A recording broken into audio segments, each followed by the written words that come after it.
I'm going to look at a system of equations question. This is SAT test number 3, section 3, the no calculator math, question 6. So question 6 tells us if xy is a solution to this system of equations above, what is the value of x minus y? So what this means is just that we're looking for a value of x and y that's true in both equations. And then we're going to take the value of x and subtract from it the value of y and get an answer. So we have two equations and two variables between the two equations. And that means we are going to be able to solve for both of those variables. So we're going to get a value for x and a value for y and subtract one from the other.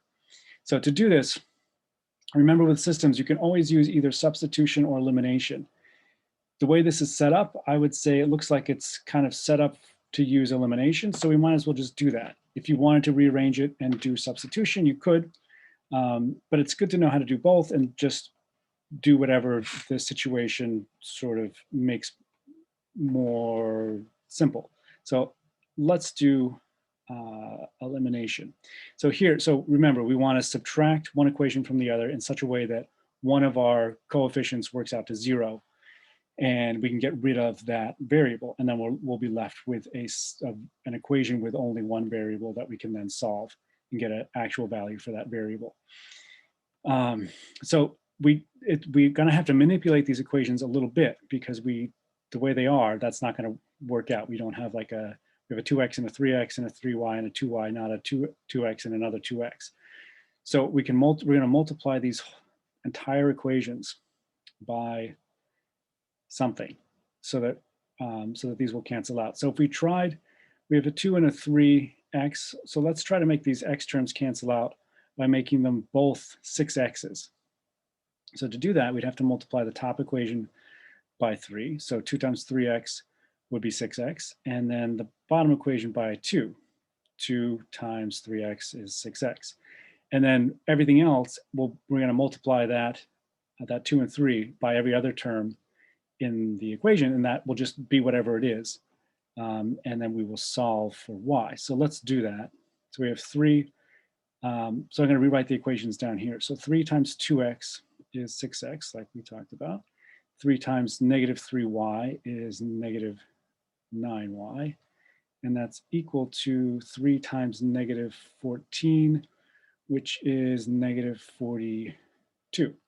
So this is our first equation. So we haven't changed the value of this equation because we've multiplied every term by the same thing. So we've just multiplied it by a factor of 3. And we're going to do the same thing to this second equation. So 2 times 3x, 6x, and 2 times negative 2y is negative 4y. And that is equal to 2 times negative 6, so negative 12. All right, and now we're going to subtract. So this is where you can run into trouble if you're not careful. So remember that you're subtracting these terms. Which means that the sign, these negatives, are going to switch signs. So one way to think of it is that you're, again, distributing -1. You're multiplying each term by -1. You can think of it that way, or you can just remember that when you subtract a negative, it's a positive. So here, this one's easy. 6x minus 6x is 0x. Negative 9y minus negative 4y is negative 9y plus 4y, so negative 5y. And that is equal to negative 42 minus negative 12, which is the same as negative 42 plus 12, so that's equal to negative 30. So we get negative, so just to write this again, negative 5y is equal to negative 30, and then we'll divide both sides by negative 5, and we get y is equal to 6. So this is our value for y.